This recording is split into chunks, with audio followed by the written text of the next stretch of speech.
intervenant de la première table ronde qui a suscité un certain débat pendant la petite pause.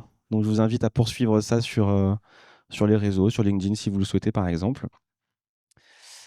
On a vu pendant cette première table ronde que le contract management, c'est certes un métier d'expérience, mais c'est surtout des profils hétéroclites, des parcours diversifiés, des reconversions. Et le thème de la formation a été abordé, mais on ne s'est pas arrêté sur le thème de la formation initiale. C'est l'objet de notre table ronde avec une question assez simple. Est-ce que le contract manager de formation initiale existe? On va y répondre. Je pense que chacun a son opinion. Et pour y répondre, j'ai le plaisir d'avoir 4 intervenantes de très grande qualité. Je ne le dis pas parce qu'elles sont là, je le dis parce que je le pense. Donc on a Maude Chalard de chez Sistra, Adeline Fedrizi de chez Green Conseil. Ensuite, on a Tania Vassilev de chez NJ Solutions France. Je crois qu'on a fait référence à ton profil tout à l'heure. Les jeunes de chez NJ qui travaillent très bien. Je crois que c'est toi, hein. Et enfin, Marie Roudier de chez Sistra aussi. Donc, je vous remercie pour votre présence. Je vais vous laisser vous présenter et je vous invite à prendre le temps nécessaire pour le faire parce que, vu que le thème de notre table ronde, c'est la formation, il faut mettre l'accent sur vos parcours et comment vous êtes devenu contract manager. Qui souhaite commencer? Allez. Bon, moi, je vais commencer. Bonjour à tous. Moi, je suis contract manager pour Sistra. J'ai l'habitude de me présenter en fait en disant que je suis ni ingénieure ni juriste. Donc, je suis de formation Sciences Po avec une spécialisation en gestion des risques et j'ai été diplômée en 2019, donc ce qui est assez récent. Et je suis venue assez naturellement finalement au contract management, mais comme beaucoup d'entre nous finalement, parce que j'avais une appétence pour tous les sujets juridiques, pour tous les sujets contractuels. Dans ma formation, j'étais vraiment, pluridisciplinaire et j'avais vraiment envie de garder cet aspect-là et en même temps d'être proche de l'opérationnel. Donc c'est vraiment ça qui m'a menée vers ce métier-là et donc j'ai commencé, chez NJ Solutions, comme Tania, et en alternance. Donc ça a été assez décisif finalement pour moi parce que, les missions que j'avais en fait étaient, du contract management, mais c'était sans le savoir, où j'étais en charge d'un portefeuille de contrats, justement de contrats assez complexes. Donc, c'était des contrats de partenariat, des DSP et j'étais en charge du suivi d'obligations, du de tout enfin, en fait, tout le processus, contractuel de ces contrats et donc, dans la suite, des postes que j'ai pu, occuper finalement, ça a été que la continuité de ce que j'avais commencé, chez Engie. Hem Et donc depuis, j'ai toujours fait que, du contract management et le constat en fait que j'ai pu faire et le dénominateur commun qu'on a tous, c'est qu'on est tous, on a une certaine curiosité en fait, de tous les sujets avec une volonté de garder vraiment cet aspect, transverse, d'avoir une vision à 360 des sujets et en fait, je pense que du coup les juniors ont toute leur place à partir du moment où, ils vont être accompagnés sur, certains aspects, compétences qui peuvent leur manquer et où ils sont cette volonté d'apprendre et je rebondis aussi par rapport à l'autre table ronde. C'est qu'on dit que le contract management, c'est un métier de conseil et justement, je pense que les juniors, avec, toute leur humilité, justement parce qu'ils y connaissent rien, ils ont tous à apprendre, vont avoir, toute leur place, dans ce monde.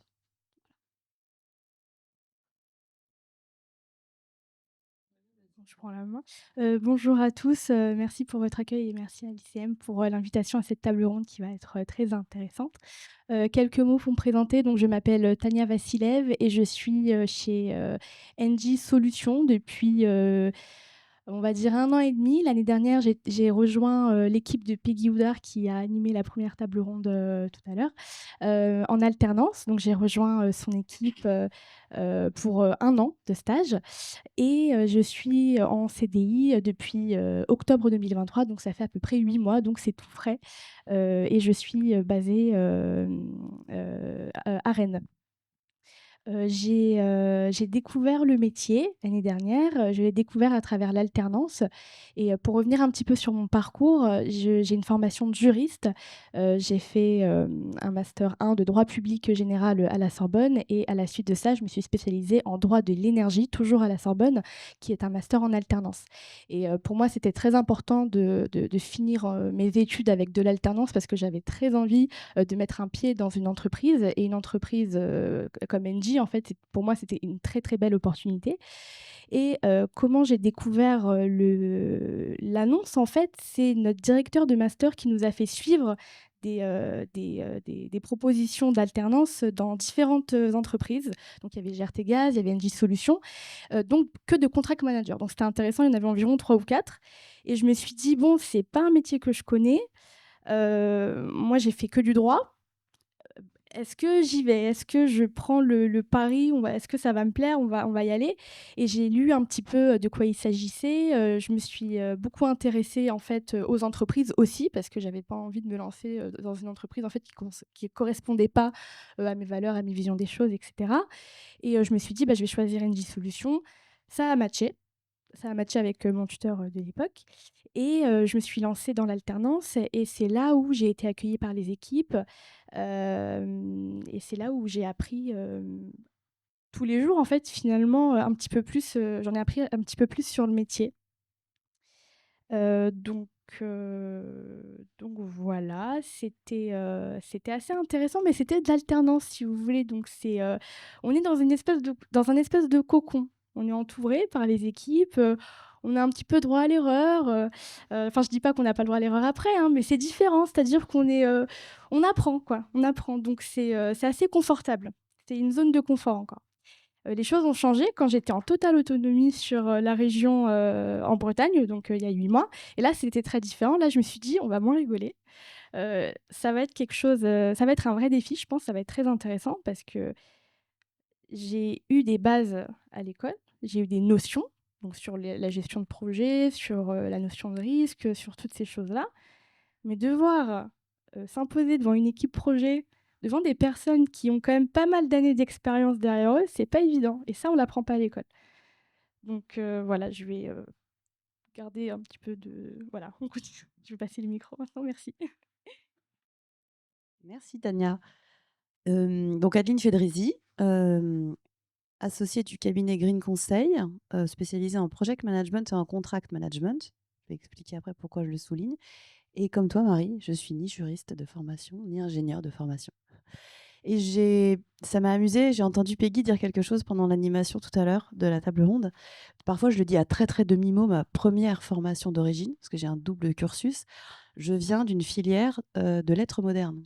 Donc, c'est la première fois que je peux le dire ouvertement. Oui, c'est par l'amour des lettres que je suis arrivée à manipuler le contrat avec tellement de plaisir. À l'écrire, le lire, le manipuler, c'est vrai que cette formation, en fait, ça m'a équipée comme jamais. Donc, un cursus lettres modernes avec une option entrepreneuriat et innovation, suivi d'un autre cursus en management de la relation client, du projet et de la qualité process.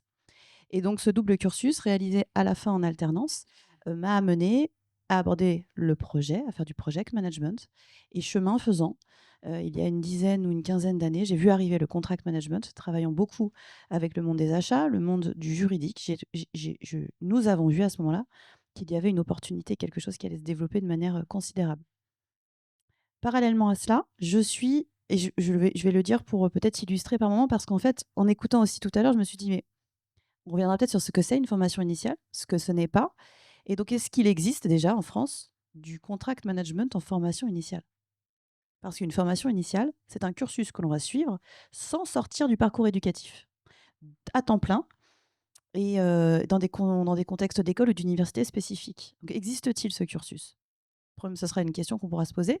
Et je suis enseignante. Je suis enseignante associée en université. Je suis enseignante et formatrice en école de commerce et en université. Il y a même des produits de cursus dans lesquels j'interviens qui sont aujourd'hui des salariés en contract management de la société Carbet et qui donc font partie de ces cursus dans lesquels nous intervenons à l'université, dans lesquels j'interviens.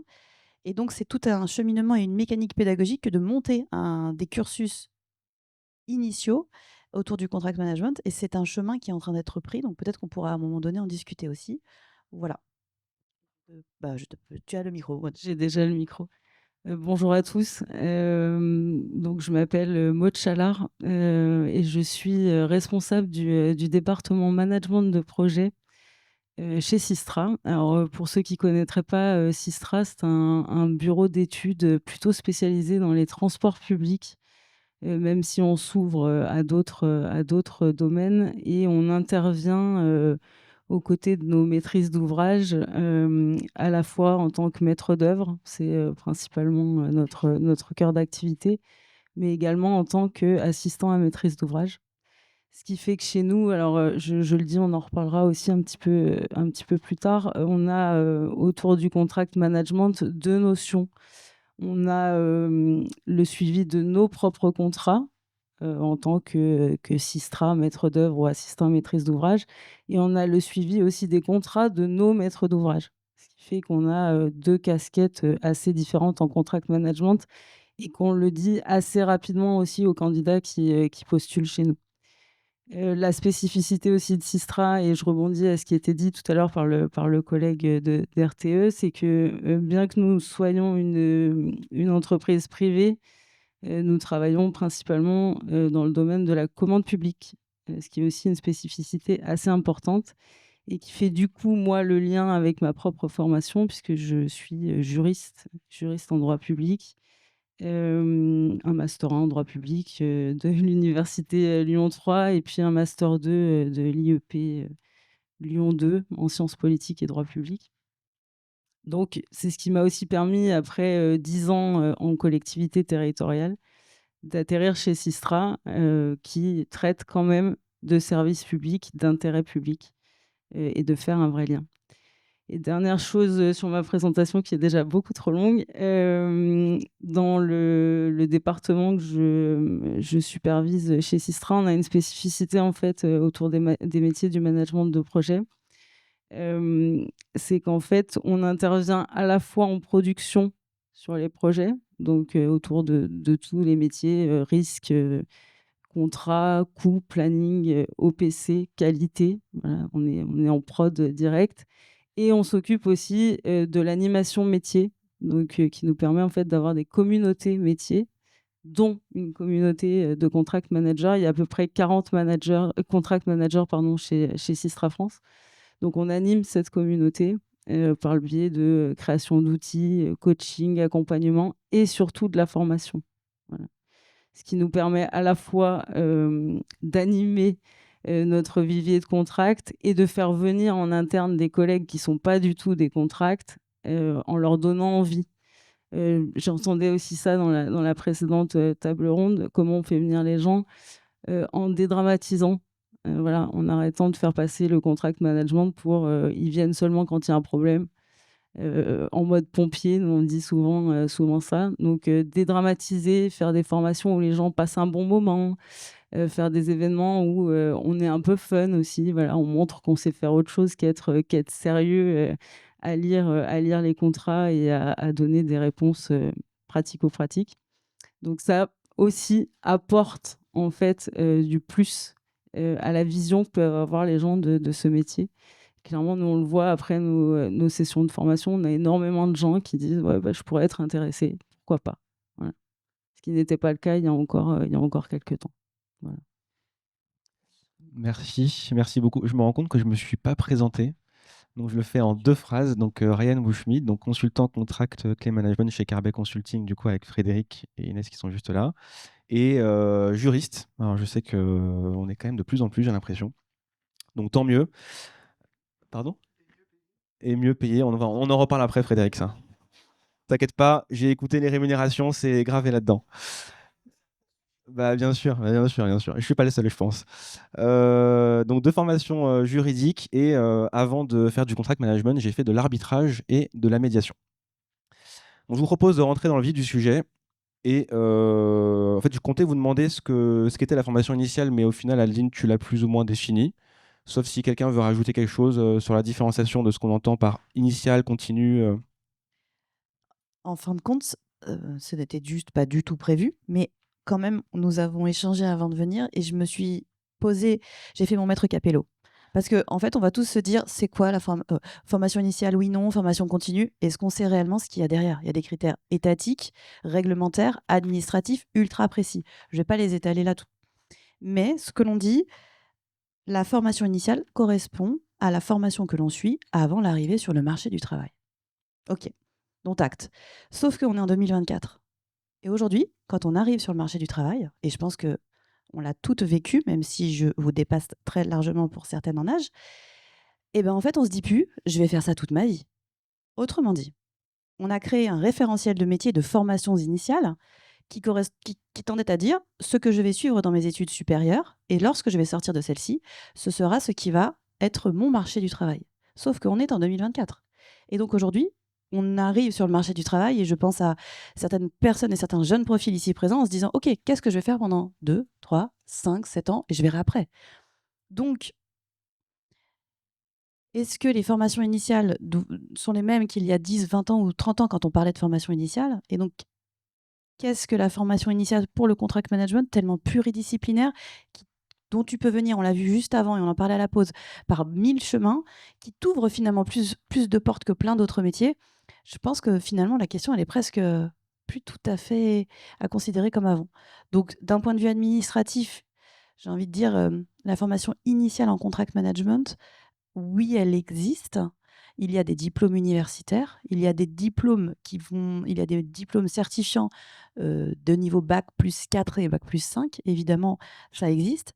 Après, est-ce que c'est le chemin idéal pour le contract manager? Je crois que c'est ce qu'on va, ou le contract management, c'est ce qu'on va évoquer par la suite. Juste le petit point de mise en lumière par rapport aux discussions qui se font à des niveaux ministériels et à des niveaux haut placés au niveau des universités. Je pense que c'est la première fois que j'entends parler officiellement de la création de masters 2 dédiés au contract management et des masters qui viennent de plein d'origines différentes. Des entités autour du management de projet, qui viennent du juridique, qui viennent des achats ou, de la finance. Ça correspond aussi au fait que le rattachement du contract management, il est assez varié. Pour pouvoir créer un diplôme de type master, et ce sont essentiellement des diplômes en alternance qui sont envisagés à l'heure actuelle, ça a du sens, je pense, par rapport à ce qu'on a raconté et ce qu'on voit, il faut des cycles de création de 4 années. Donc ça ne se fait pas facilement, ça prend du temps. Il faut être dans le bon cycle de déclaration du programme. Mais c'est la première fois qu'on en entend réellement parler à des niveaux assez importants. Donc je pense qu'il y a vraiment quelque chose qui va s'ouvrir en termes de formation initiale dans les années à venir. Voilà.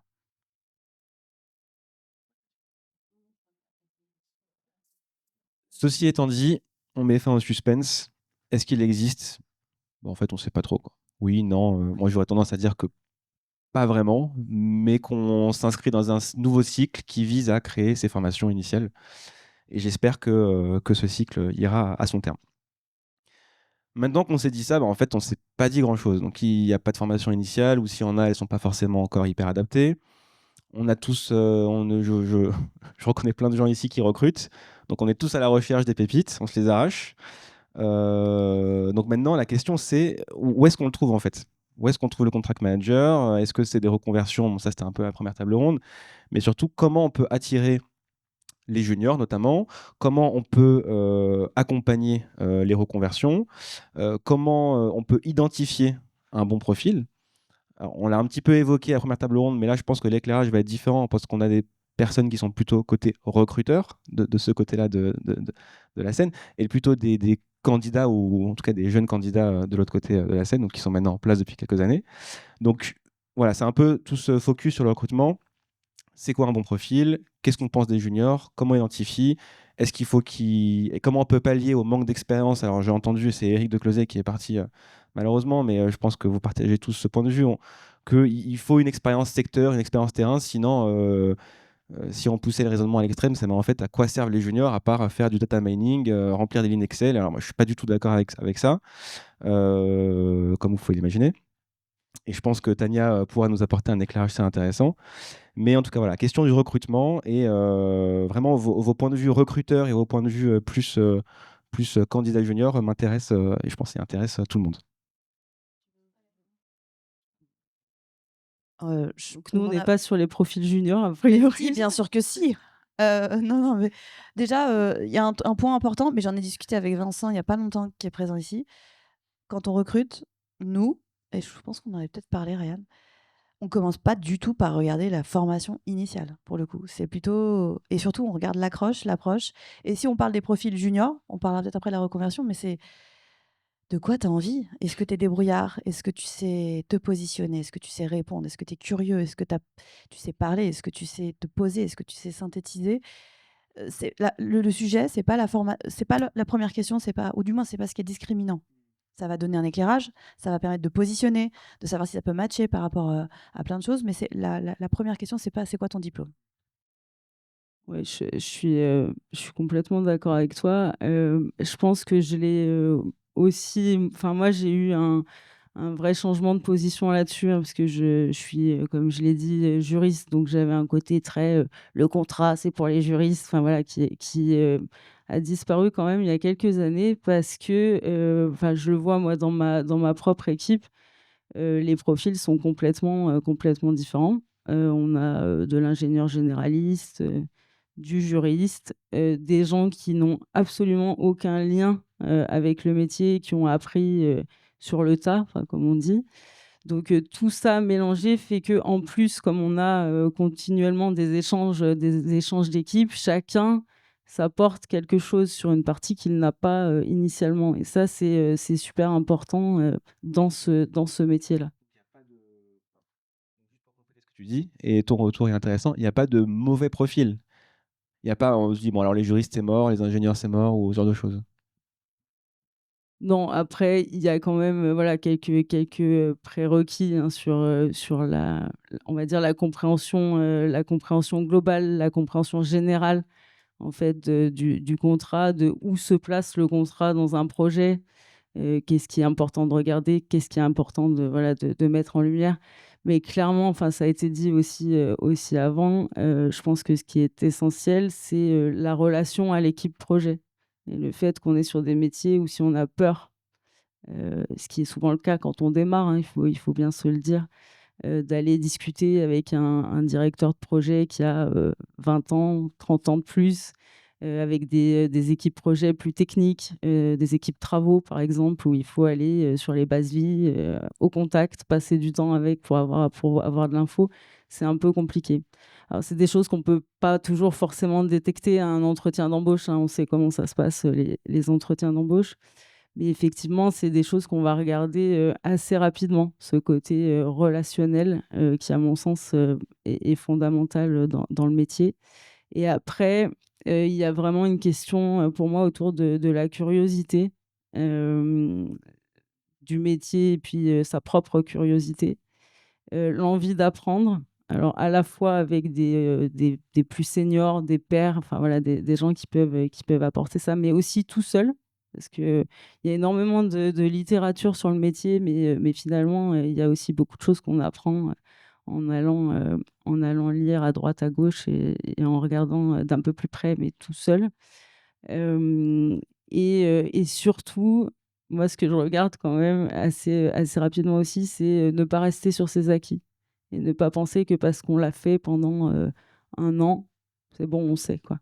Je le disais quand on a préparé la table ronde, mais voilà, moi, les gens qui postulent chez nous et qui me disent, «Bon, bah, je viens pour quelques mois parce que, ça fait, 6 mois que je fais ce métier, j'ai déjà fait le tour». J'avoue que voilà, enfin, j'ai tendance à penser qu'on fait pas le tour si rapidement que ça, dans cette matière-là et que, voilà, il faut être aussi assez modeste par rapport à la matière et par rapport à sa complexité.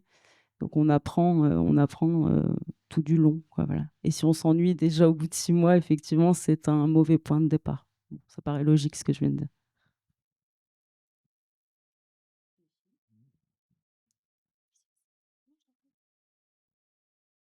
Tout à l'heure, l'autre table ronde a parlé beaucoup de soft skills et je pense qu'en fait, c'est vraiment le point de départ et ça va être quelque chose de commun à tous les contract managers, qu'on soit finalement senior ou junior. À partir du moment où, on aime aller au contact des autres, on aime poser des questions, on a cette curiosité intellectuelle, on a un goût quand même, c'est vrai, pour les mots, pour, le rédactionnel.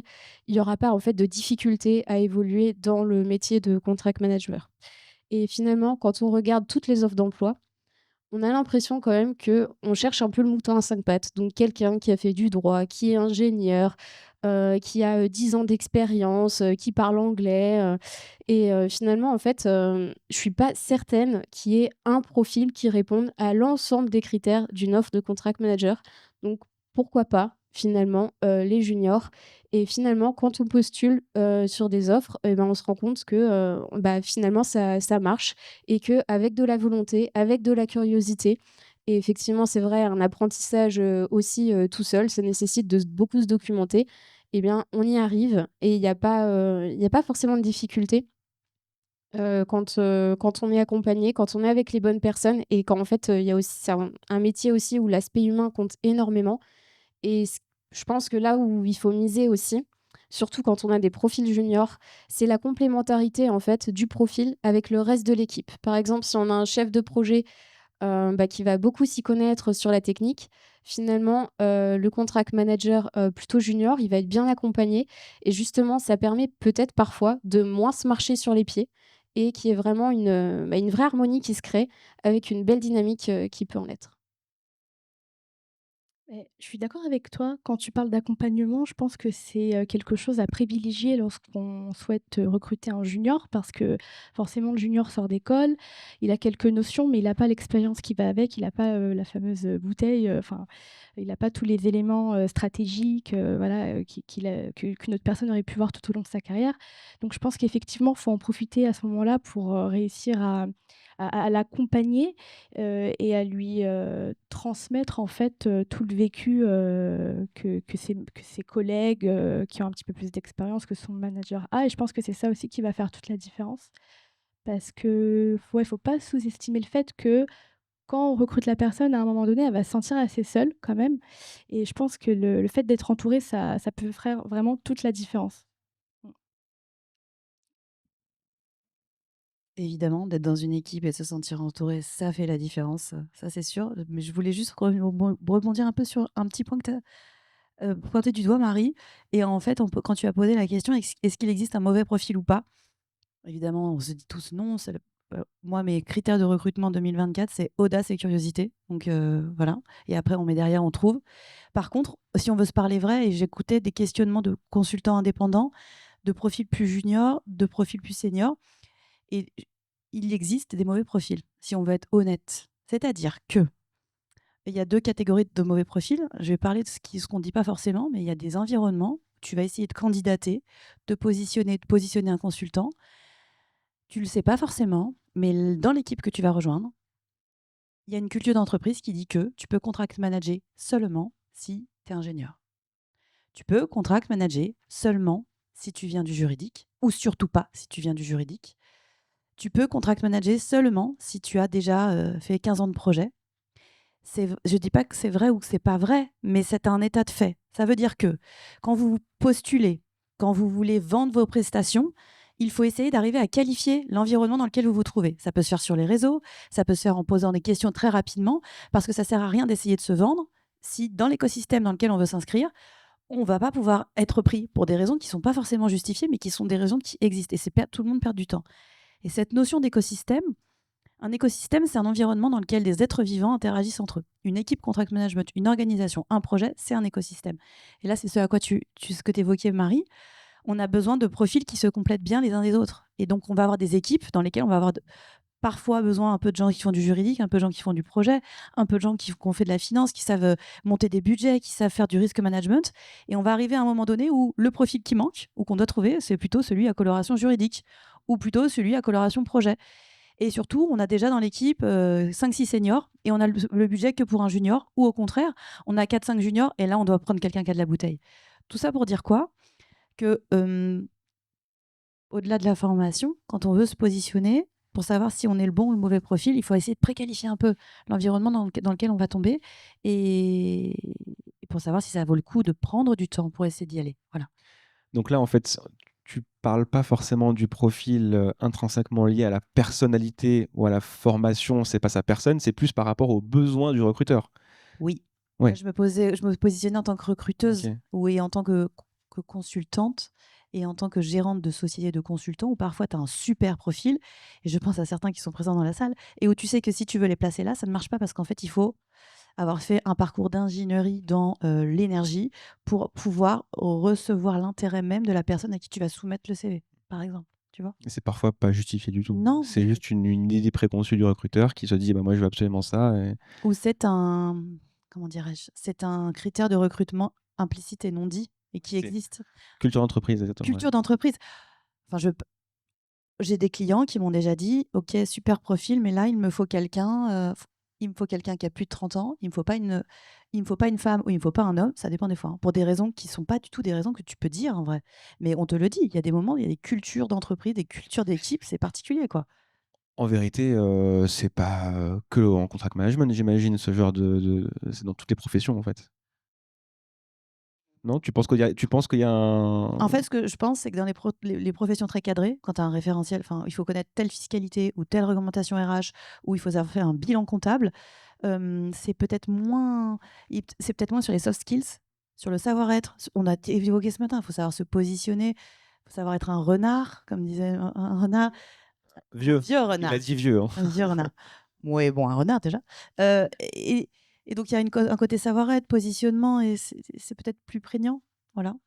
Et après, j'ai vu que tu as acquiescé, donc je vais te passer peut-être le micro, Maud, mais il y a quand même aussi des mauvais profils de gens profils où on les voit venir, ou des juniors ou des seniors qui te disent «Oh, je veux trop me mettre au contract management, j'adore pour telle raison». Et quand ils te racontent leur parcours et ce qu'ils ont fait et ce qu'ils veulent faire, tu as l'impression que c'est qu'ils ont eu la lumière derrière une fenêtre ou derrière une porte et qu'ils se sont dit que ça pouvait être intéressant. Et c'est des gens qui sont pas curieux pour le coup. Il y a quand même des mauvais profils. Je suis d'accord. Après, Maud, je te laisserai compléter. Ouais, mauvais profil, hein, c'est très bien. Ou aussi qui se font une idée de ce qu'est le contract management à travers des très bonnes conférences comme celle-ci, ou des très mauvaises, pas comme celle-ci, et qui en fait arrivent et déchantent. Et après, c'était pas prévu, mais si on a le temps, on en parlera. Il y a aussi la grande différence du consultant et du contract manager interne. La position de consultant, et Adeline et Vincent en a parlé il y a 2 semaines à une autre table ronde ensemble.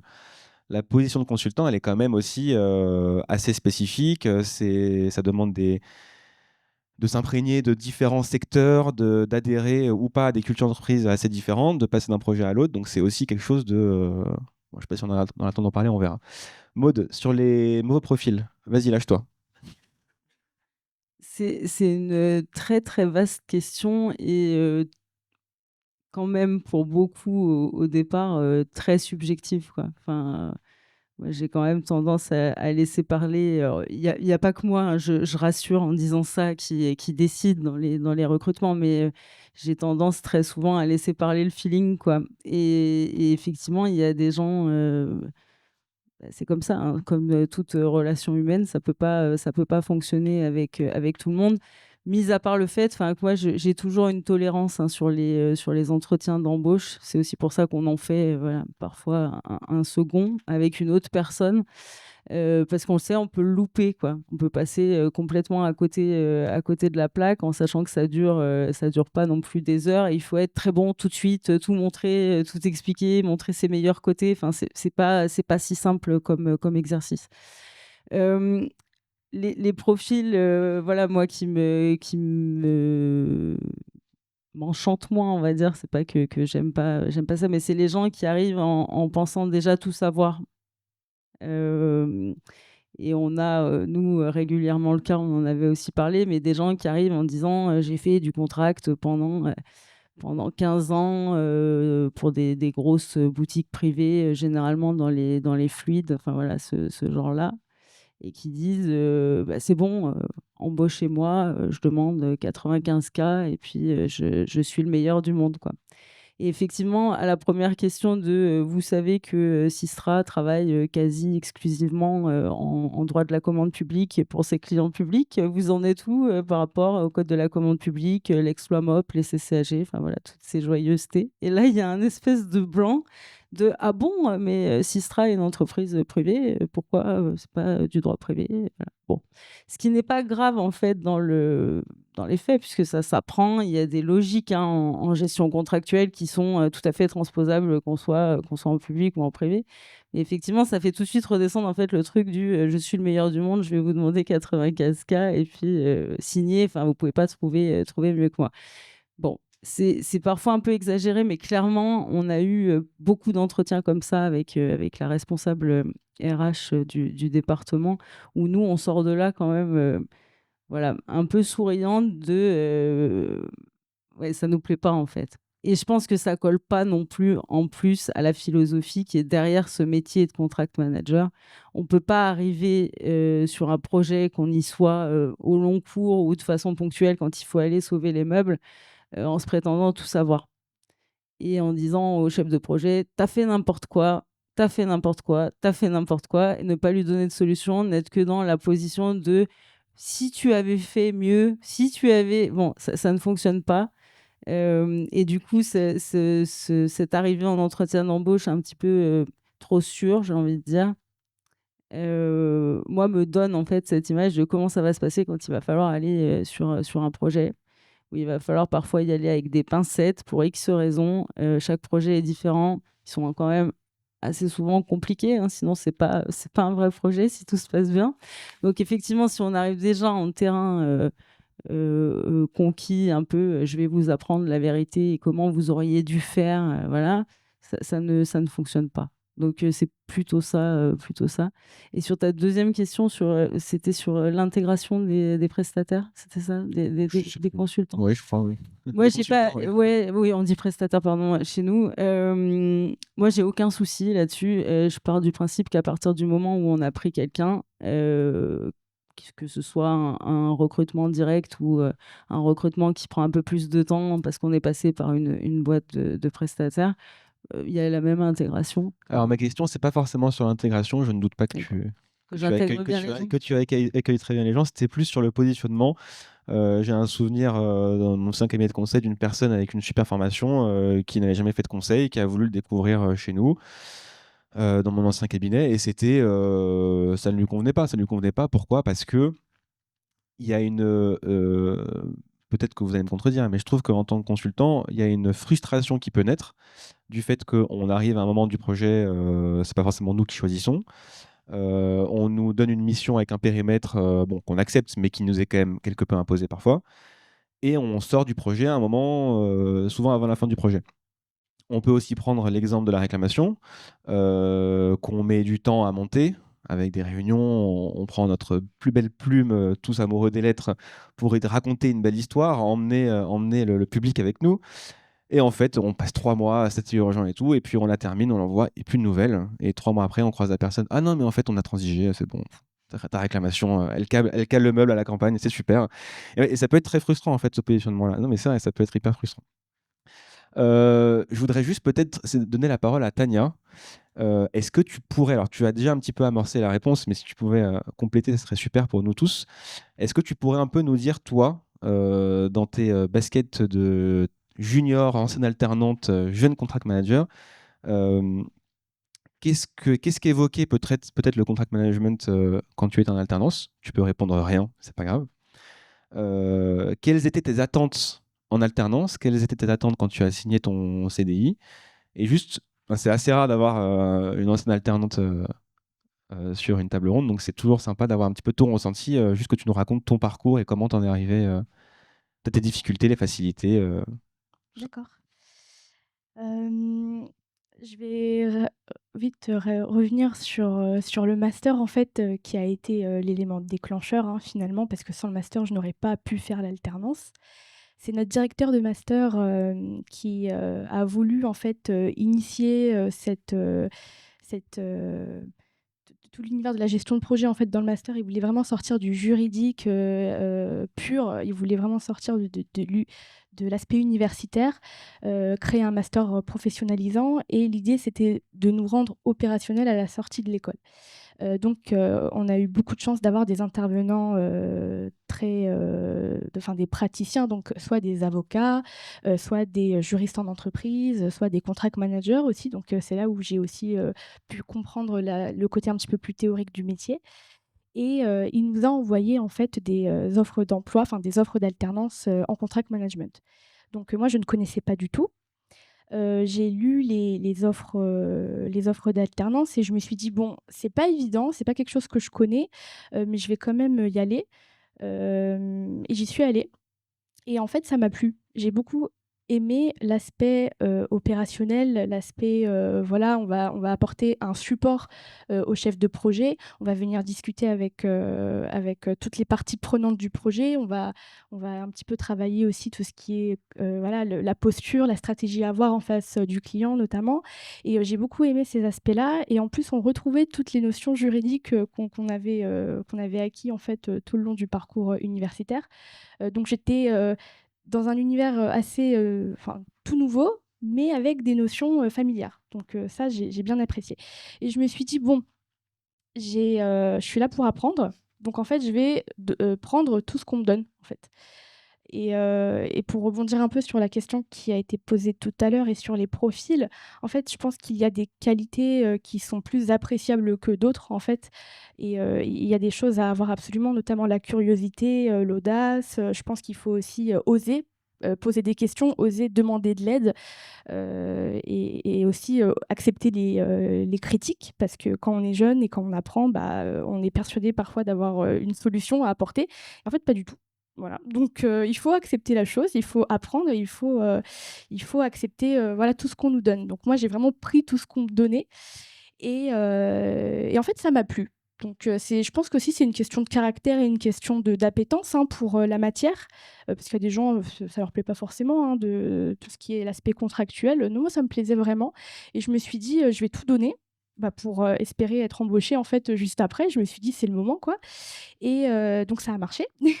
Ça a marché sans surprise et c'est là où, je suis partie, en Bretagne, à Rennes pour être en CDI et c'est là que les choses se sont un petit peu plus corsées du coup.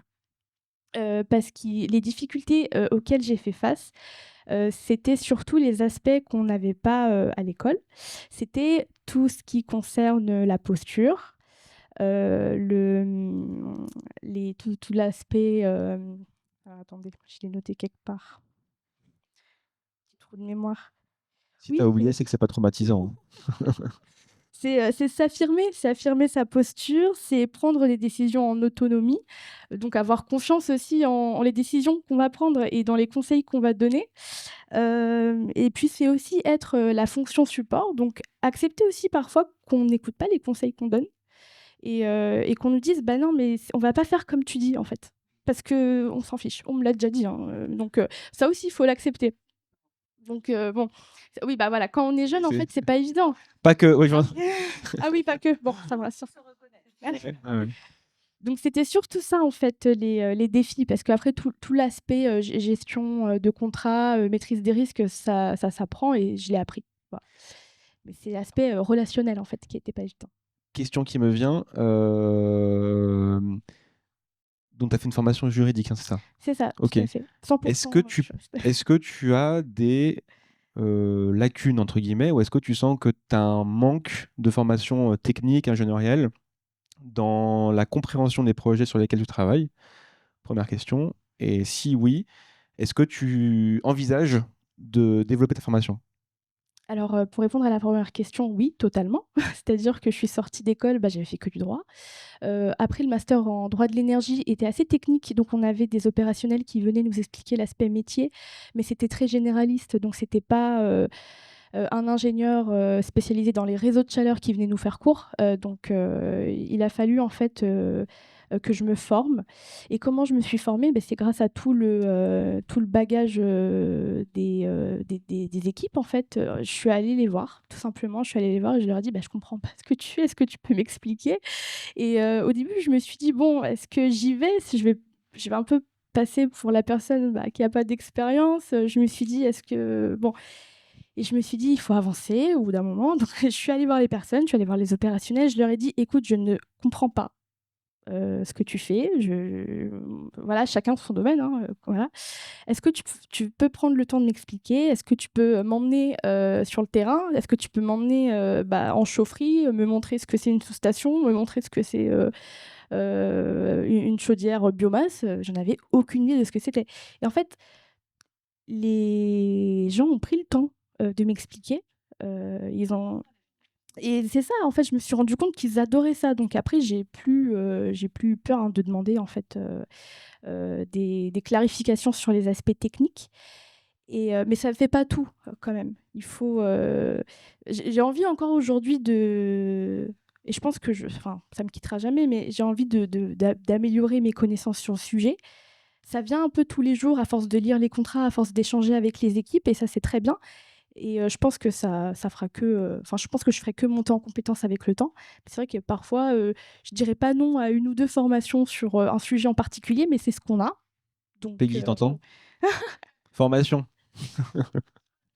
mais voilà, Ah, voilà. bon, ça va. Mais on en a, donc c'est ça qui est chouette finalement, parce qu'on n'est pas laissé, tout seul sur des sujets techniques, qu'on maîtrise pas, quoi. Voilà. Marie, si tu veux ajouter quelque chose. Oui, moi aussi, je suis passée par là, mais un petit peu avant Tania, du coup. Et moi, quand j'ai commencé, en fait, on ne parlait pas encore de contract management. En fait, pour être honnête, je ne savais même pas ce que c'était, jamais entendu parler. Et je suis vraiment arrivée par hasard, mais pas totalement par hasard non plus. Et à l'inverse de Tania, en fait, moi, c'était vraiment l'aspect juridique que j'avais pas eu le temps forcément d'explorer trop pendant mes études. Et j'étais un peu une juriste refoulée, en fait. Et donc, du coup, j'ai vraiment voulu m'y intéresser et c'est comme ça que j'y suis arrivée. Après, au niveau des difficultés, moi, que j'ai rencontrées aussi quand je suis rentrée dans le métier, c'est tout l'aspect technique, tout le vernis, en fait, métier que j'avais pas forcément. Et donc, c'est vrai qu'au début, on n'ose pas forcément trop poser les questions. Donc, on se retrouve à regarder C'est pas sorcier, finalement, le soir. Et puis, très vite, on comprend que ça suffira pas. Et donc, là, justement, on va commencer à aller voir les collègues et à oser leur poser quelques questions, demander un coup de main à ce qu'ils nous expliquent un peu leur métier. Et finalement, comme disait Adeline, heu, bah, en fait, les gens adorent parler de leur métier et ça se passe très bien. Donc, c'est pas des obstacles qui sont insurmontables et on n'en sort que plus fort finalement. Voilà. Merci. Il est 11h31. Je vous propose peut-être de conclure avec une dernière toute petite question. Après, on vous donnera la parole si vous avez des questions. Donc, le contract manager de formation initiale, est-ce qu'il existe? Pas vraiment, de ce que je comprends, si je résume. Adeline, ouais, ça dépend ce qu'on met derrière, c'est vrai, je suis d'accord avec toi. Vas-y, vas-y, si tu veux. Je t'en prie, je t'en prie. Et après, il y a le bon contract manager. Voilà. Enfin, ce que je veux dire par là, c'est est-ce que c'est une formation initiale ou pas initiale qui fait le bon contract manager? Maintenant, si on doit donner ici des informations sur le développement des formations initiales, heu, je pense que dans 4 ans, on aura un portefeuille et une offre de formation initiale qui sera plus riche. Je pense que ça va beaucoup se jouer, ça va converger dans 10 ou 20 ans, mais c'est toutes les formations continues qui vont permettre de développer les profils. Les formations certifiantes, vous en parlez, les organismes tels que l'ICM, qui se positionnent quand même sur le marché de la formation, avec donc une ambition, une promesse et même un modèle économique qui passe au travers de la formation.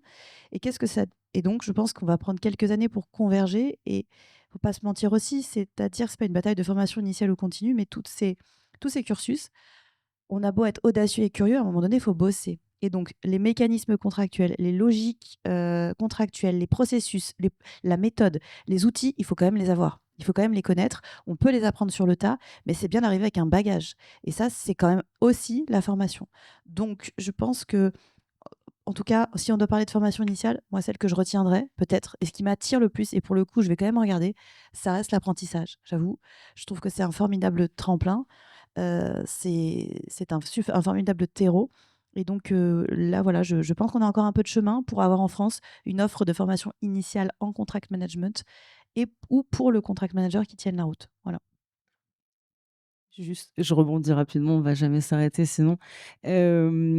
déjà, on voit quand même un progrès, et je l'avais déjà entendu quand tu nous l'avais dit, Tania, mais sur ce côté, pour les juristes, un peu plus d'ouverture à l'opérationnel, qui n'était pas du tout le cas, de mon temps. Alors ça fait très daté cette expression, pardon, mais où effectivement, enfin, je leur avais dit, pendant la préparation que, enfin, moi j'ai fait mon mémoire, de master 1, sur un projet, en fait, sur l'aménagement des berges, à Lyon. Il y a eu, toute une rénovation, d'un secteur, et c'était, en fait, sous le prisme des contrats publics, mais très pratico-pratique avec, des entretiens avec les équipes de projet et autres, et je me rappellerai toujours de mon prof qui m'avait dit: «Maud, c'est un très, très bon mémoire, par contre, c'est beaucoup trop opérationnel». Voilà. Et effectivement, ça m'a fait plaisir quand tu avais dit que maintenant, voilà, les profs, s'ouvraient un peu plus là-dessus, parce qu'effectivement, le juriste évolue aussi, et on n'est pas tous, des juristes, qui s'attachent à lire très bien, la lettre et le sens du droit. Il y a aussi des gens qui apportent des solutions opérationnelles. Donc ça me réconforte, voilà, dans la première avancée, avant d'avoir un diplôme vraiment dédié au contract management, et espérons qu'il y en aura, qu'il y en aura.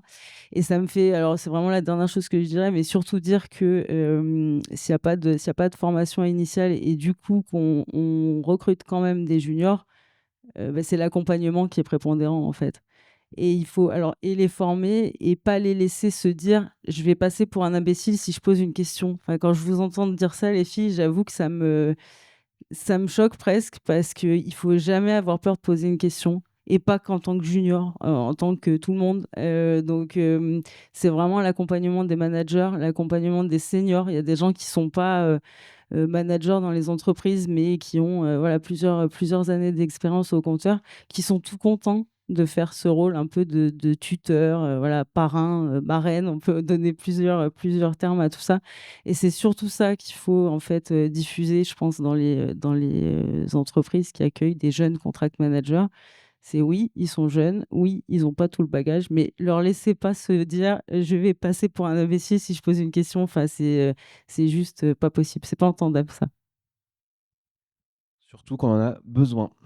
Bah, écoutez, je vous remercie. Merci, merci à vous 4 pour vos propos, très intéressants. Est-ce qu'il y a des questions, des remarques, des suggestions, dans la salle là? Oui, Vincent.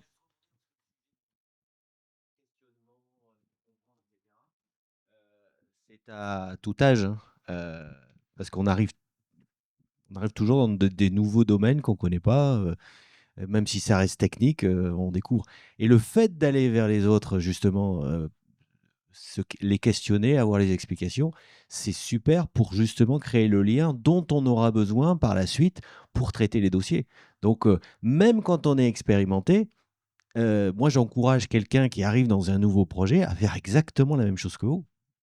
Oui, mais peut-être ce qu'on mésestime par rapport à nos alternants, on se dit: «C'est des professionnels». On se dit effectivement qu'on doit les accompagner, mais c'est hyper important ce que tu viens de dire, Maud, pour vous qui en avez peut-être chez vous. Moi, mes étudiants, je les accompagne dans leur mémoire, je les accompagne, des master 1, des master 2. Il y en a ici, enfin Inès, c'était ça en est un produit. Ils me disent: «Madame, j'étais en colère, je suis allée me cacher dans une salle pour, me calmer. Madame, là, ça m'a tellement choquée que j'avais envie de pleurer, mais je sais qu'on n'a pas le droit de me voir pleurer, je suis allée me cacher dans une salle parce que je voulais pas qu'on voit que j'ai les yeux fébriles, homme ou femme. Et ou, oui, mais si je pose une question, on va penser que je comprends pas, et finalement, moi, je veux être recrutée là, plus tard, et finalement, les autres, ils vont se dire que je comprends rien». Il y a quand même un vrai sentiment de non-légitimité et une espèce de réserve et de peur et de crainte à poser les questions. Quand tu as de la bouteille, tu sais que c'est bien et que c'est légitime, et tu sais que tu vas bien les poser, et quoi qu'il en soit, il y a rien de grave. Quand tu es alternant, tu te mets as envie d'être recruté, tu te mets une pression, donc on s'en rend pas forcément compte, mais il faut tendre la main, il faut vraiment. Enfin, je sais que tu es en projet de recrutement d'alternants, par exemple, tu vois, ça faisait écho ce que tu disais d'une jeune femme et je lui ai dit: «Mais pose-lui la question», quand elle m'a parlé de ce projet autour du contract management. «Oui, mais il va croire que je sais pas». «Bah, c'est écrit que tu sais pas, tu viens du juridique ou tu viens des achats, en l'occurrence». Et elle avait peur de te poser la question, tu vois? Alors que tu es pas quelqu'un qui fait peur de base. Donc, non, mais c'est vrai, il faut vraiment autoriser à poser les questions et à pas avoir peur. C'est hyper important. Non, je l'avais pas vu comme ça. Ouais, merci. Et puis juste pour le mentoring, je voulais juste en profiter pour faire un peu de pub. À l'ICM, on a la possibilité de proposer du mentoring. C'est quelque chose sur lequel on a réfléchi tous ensemble l'année dernière. On a monté un petit principe, quoi, hein, parce qu'on ne fait pas du mentoring comme ça, on ne s'improvise pas mentor. Et puis, donc, on a travaillé avec 2-3 personnes au sein de l'ICM. Donc, sachez, pour ceux et celles qui se poseraient des questions et qui auraient envie d'approfondir ce sujet-là, bah, n'hésitez pas, venez frapper à la porte de l'ICM. On vous accueille avec plaisir et on vous proposera quelque chose. Voilà. Fallait que je la place. Mais c'est très bien fait. De toute façon, on va faire notre pub ICM, hein, on va pas y échapper. Adhérez, donnez-nous de l'argent, enfin bref. Est-ce qu'il y a d'autres questions? Oui, Thibaut Viel.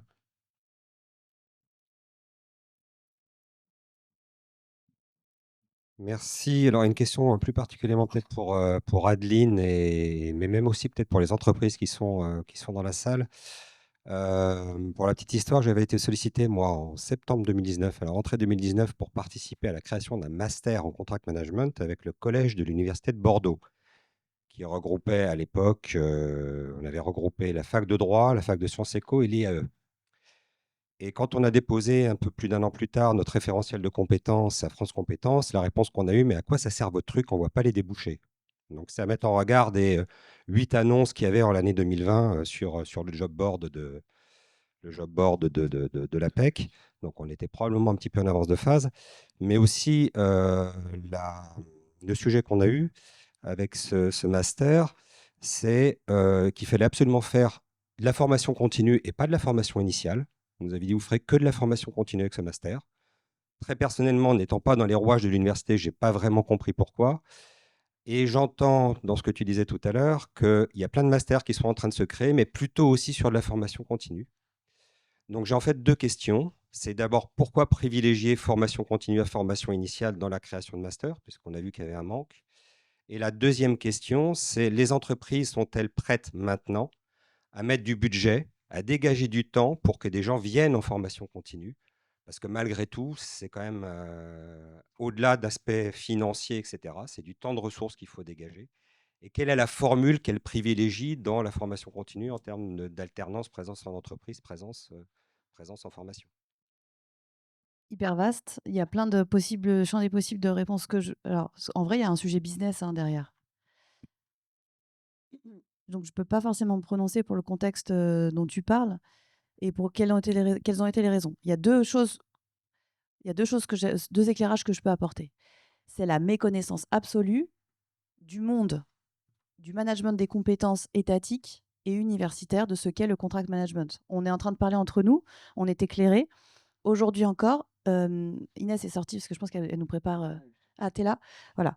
Elle fait partie d'un univers ou d'un master dans lequel on a intégré et créé avec Myriam Snoussi d'EDF, que tu connais bien, qui a fait le même parcours que toi, une UE Contract Management. Mais dans le master et dans cette université encore, quand quelqu'un se pointe en management de projet, en management de la relation client, en management des achats et qui dit qu'il voudrait parler du contract management, on vient me voir en disant Adine, est-ce que tu as la place pour le suivre en mémoire parce qu'on ne sait pas qui lui donner sinon. C'est un exemple, mais ça revient à ce que tu disais. C'est super intéressant, mais on ne sait pas faire parce que derrière, c'est très académique. Il faut une bibliographie, des références bibliographiques, littéraires. Il faut pondre un mémoire. Et académique, c'est très codé et très normé. Aujourd'hui, l'université ne sait pas donner le change. Les enseignants et les chercheurs, on me l'a dit dans un couloir la semaine dernière, on sent qu'on a besoin d'intégrer le contract management à nos différents masters juridiques, management du changement, de la transformation. On a compris qu'il y avait un truc, mais on ne sait pas faire, on n'a pas les profs, on n'a pas le dispositif. Et l'université, ça prend énormément de temps. Donc il y a un manque de connaissances qui fait probablement certaines réponses qui sont un petit peu des fins de non-recevoir. Ça, c'est valable formation continue et formation initiale. C'est encore plus valable en formation initiale, où le savoir et la transmission du savoir et le montage des formations reposent sur les enseignants-chercheurs, sur les enseignants universitaires, les responsables de parcours qui doivent s'impliquer, penser la chose, la porter. La formation continue. Quelle est aujourd'hui, moi, alors, quand je dis qu'il y a plein de masters qui vont se construire, Je dis qu'il y a plein de masters dans lesquels d'universités et notamment d'IAE, qui sont des espèces d'hybrides entre les universités et les écoles, qui réfléchissent ou qui pensent à construire ce type de parcours. Parce que pourquoi? Ils voient bien que les écoles s'y mettent, que des DU existent, qu'il y a des formations qui existent. Il y a un sujet à un moment donné d'être capable de proposer sur le marché quelque chose qui va amener des sous. Aujourd'hui, moi, quand j'y vais en disant, mais les gars, si vous voulez être avant-gardiste, il faut le monter, ce master. On me dit, Adeline, c'est les coûts de fonctionnement, la structure, les enseignants, l'administratif, la certification, etc. C'est un budget énorme. Les recettes viennent des entreprises qui positionnent des alternants. Pour lancer un premier master, il faudrait idéalement arriver avec une entreprise qui souhaite pouvoir créer un parcours de formation initiale pour ses salariés. Par exemple, un EDF, un Engie, un Orange, qui pourrait... ok, c'est quoi l'effectif? Il faudrait au moins avoir 15 personnes tous les ans pour les embarquer. Et là, pour te répondre, oui, les entreprises sont preneuses. En fait, c'est même pas un sujet. Que ce soit à investir en formation initiale pour ensuite avoir le bon vivier, que ce soit investir en formation continue pour pouvoir les emmener et les envoyer en formation et les récupérer, les entreprises, les grandes entreprises avec des gros effectifs, avec de la gestion de la mobilité interne, de l'évolution des compétences, de la GPEC qui doit être différente et de penser l'avenir du métier, sont prêts à investir. Mais il faut arriver à faire en sorte que se rencontrent l'offre et la demande. Et aujourd'hui, ceux qui doivent maîtriser l'offre ne sont pas réellement aussi sachants qu'on le voudrait. Voilà. On va prendre une dernière question et après, on laissera Frédéric conclure. Bonjour à tous et à toutes. J'ai 2 questions. Alors la première, c'est, une question sur la pratique et la seconde sur, les candidatures, de contract manager. Tout à l'heure, vous parliez du fait que en tant que junior, ou en tant que femme, il est difficile de se faire, écouter par un chef de projet qui a l'habitude de travailler, qui a certaines habitudes et tout à l'heure, surtout vous, Tania, vous disiez que parfois il faut accepter, l'idée qu'on ait une fonction support. Ma question est, comment vous faites du coup, quand, les pratiques mises en place sont contraires au contrat? Comment vous faites, pour vous faire, écouter ou imposer votre idée? Je sais pas si C'est très clair et il va y avoir, à mon avis, quatre réponses différentes parce que rapides, différentes. Allez-y, les filles, si vous voulez commencer. Oui, moi je dirais, d'abord, il faut gagner la confiance de la personne. Aller la voir et au début certes, elle nous connaît pas donc forcément elle va se dire, «Qui est cette nouvelle personne, dans les effectifs? On la connaît pas, pourquoi on devrait l'écouter?» Donc au début, c'est pas évident. Au début, voilà, il faut accepter le fait qu'on nous fasse pas vraiment confiance et il faut se dire: «Faut travailler sur cet aspect-là». Moi, c'est quelque chose que j'ai beaucoup travaillé quand je suis arrivée, dans les effectifs, à Rennes. Donc je me suis dit au début: «Ça va pas être évident, mais c'est pas grave, il faut être patient, il faut gagner la confiance des opérationnels». Et en fait, quand on suggère quelque chose, qui est fondé, hein, mais qu'on décide de faire autrement, et ben on n'est pas décisionnaire et la responsabilité, elle est pas sur nous finalement. Donc on peut envisager ça, pour accepter, la situation et après on est toujours libre de discuter avec les personnes en fait et comprendre pourquoi la décision a été prise parce que parfois elle ne relève pas, de nous ou du contrat, mais c'est quelque chose qui relève un peu dans les hautes sphères, de l'entreprise en fait. C'est des choses qui relèvent de la stratégie de la boîte, que nous on n'a pas le contexte finalement. Donc c'est des éléments, comme ça qu'il faut avoir en tête. Donc pour comprendre, pour accepter, parfois il faut aussi comprendre, donc questionner, demander pourquoi et voilà. Alors, je suis tout à fait d'accord avec ce que tu viens de dire, Tania. Et du coup, juste pour compléter la réponse, ce qu'il faut accepter, c'est aussi que en tant que contract manager, la capacité décisionnelle, enfin le mot de la fin, ne nous revient pas forcément en fait. Et ça, enfin moi je le vis particulièrement parce que je fais du contract dans le milieu de l'AMO, donc c'est encore plus exacerbé. Ça peut être très frustrant, j'en conviens. Mais voilà, la capacité décisionnelle ne nous revient pas. Et par contre, ce qui compte et ce qui est fondamental dans notre métier, c'est de poser toutes les questions et que la personne en face qui va prendre la décision, à qui revient la décision, le fasse en connaissance de cause. Donc étayer vraiment ses faits, questionner et finalement donner toutes les clés pour prendre la meilleure décision possible et même si c'est pas forcément celle que nous, on aurait envisagée.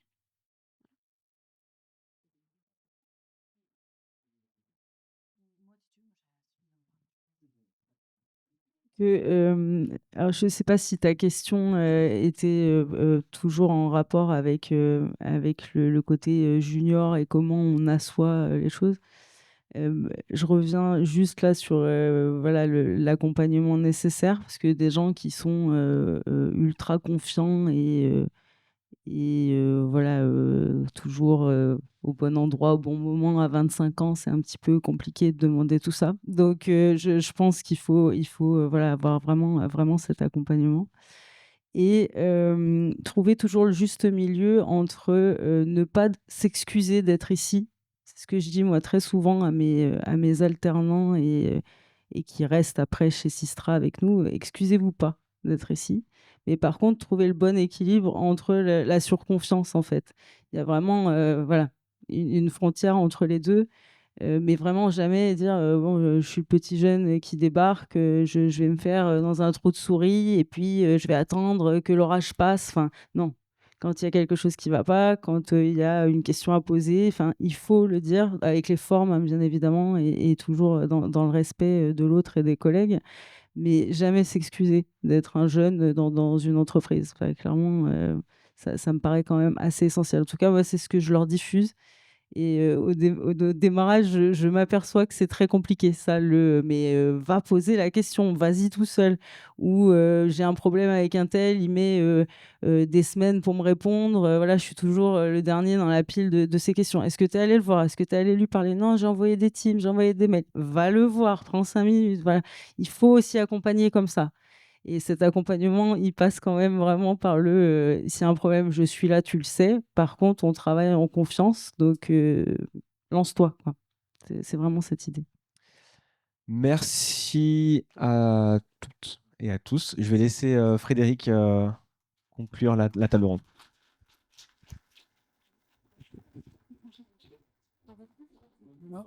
Un grand merci aux panélistes de cette table et de la table ronde d'avant. Bah, ça a été très riche. Moi, j'ai trouvé ça super intéressant. Un grand merci à Peggy, à Hélène et à Ryan pour le temps qu'il y a derrière. Alors, le temps d'organisation, l'investissement, ça me fait passer sur la transition que. Alors, on n'a pas besoin d'adhésion pour de l'argent, on a besoin d'adhésion on a besoin d'énergie. Il y a plein de sujets sur la table. Il y a beaucoup de choses. On a parlé du mentoring, on a parlé du travail sur la définition du métier, sur ce qu'on a envie de faire en termes d'ambition, de structurer le métier, d'avoir des référentiels, etc., y compris vis-à-vis des organismes publics. Ça demande du temps. Dans un contexte associatif, c'est du temps qui n'est pas rémunéré. Donc, on a besoin d'énergie. Et le plus on est, le plus on est légitime et le plus on s'amuse, en plus. Donc, je vous invite à adhérer, non pas pour les cotisations qui sont très symboliques, et c'est pas dans notre business model, comme ça a été rajouté. C'est plus, on a besoin de monde, hein, pour nous aider. Ça, c'est une chose. Et puis, je vais en profiter pour parler. On fera un autre événement dans le second semestre de cette année. Et là, je ne teaserai pas parce que c'est Ryan qui le fera très bien. On essaiera juste cette conférence, on l'a filmée, elle sera mise sur le site de l'ICM. La prochaine, on essaiera à la fois de la filmer et de la faire aussi en ligne pour éviter à ceux qui sont venus de loin et qu'on remercie d'en bénéficier en live. Voilà, encore une fois, on vous remercie d'être venus et puis on espère que vous avez bien profité de ce moment de partage et que ça vous donne envie de continuer à avancer dans notre métier. Merci beaucoup.